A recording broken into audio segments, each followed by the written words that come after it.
Good afternoon, Rick, local family handyman. This is a gate I've just finished. Built and fitted by myself. This is the old one. It's just all the timber's just completely gone. So like I say, from that to this. Just one single bolt lock on this one. And there's the face of the gate.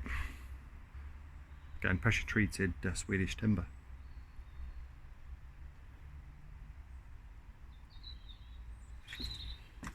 So for all my videos, please like, share, or give it the old thumbs up. Much appreciated.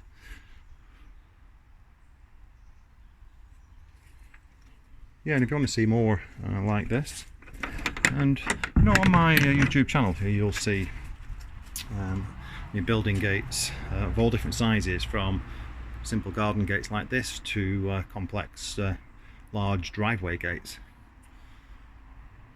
Right, I'm going to check out now, a couple more jobs to do, and I'll come back next time.